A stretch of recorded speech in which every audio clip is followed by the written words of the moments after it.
कराची के बच्चों जरा सुनो, वालिदैन या बड़े बुजुर्ग अगर किसी चीज से मना करते हैं तो गलत नहीं करते, बल्कि वो अपने तजर्बे से आपकी जानो माल, इज्जत और आबरू की हिफाजत को यकीनी बनाने की कोशिश कर रहे होते हैं। कराची की आवाम का वतीरा रहा है कि वो किसी भी जश्न के मौके पर शोबदेबाजी से बाज नहीं आते, हवाई फायरिंग करते हैं जो अक्सर कभी अपने और ज्यादातर दीगर की जान ले लेती है या उनके लिए जान का खतरा बन जाती है। इसीलिए माँ बाप और बड़े बुजुर्ग अपने बच्चों को कहते हैं कि ऐसे माहौल से दूर रहें, आतिशबाजी या फायरिंग की आवाज सुनकर छत, खिड़की या बालकनी पर ना जाएं, ना ही घर से बाहर निकलें कि कहीं अंधी गोली का शिकार न बन जाए। जरा इस फुटेज को देखें और सबक हासिल करें। ये वाकया न्यू ईयर नाइट के मौके पर मलिर कैंट में पेश आया, जहां 9 साल की फरीहा नामी बच्ची अपने दीगर भाई बहनों के साथ आतिशबाजी और फायरिंग की आवाज सुनकर घर की बालकनी में गई, जहां फिजा से आने वाली एक गोली फरीहा की गर्दन पर लगी जो सीने में जा घुसी। गोली लगने से बच्ची तड़प कर रह गई, जो तकलीफ के मारे कमरे के फर्श पर लेट गई। घर में कोहराम मच गया, किसी को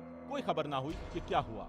गर्दन से खून निकलता देखकर घर वाले बच्ची को लेकर अस्पताल पहुंचे, जहां फौरी तिब्बी सहूलत से खून का बहना रोक दिया गया। आपको बताएं कि वाकये को 2 दिन गुजर चुके हैं, लेकिन बच्ची फरीहा को लगने वाली गोली अब भी फरीहा के सीने के ऊपरी हिस्से में मौजूद है, जिसे फरीहा के जिस्म से निकालने के लिए जांच का अमल जारी है। इसीलिए तो कहते हैं कि माँ बाप या बड़े बुजुर्ग बच्चों को गलत नहीं रोकते। कैमरामैन अमीन के साथ Nauman Rafiq, SNN Karachi. Sachal News Network की वीडियोस में खुशामदीद। नाजरीन, वीडियो से मुतालिक अपनी कीमती राय का इजहार कमेंट बॉक्स में ज़रूर करें और चैनल को सब्सक्राइब करें।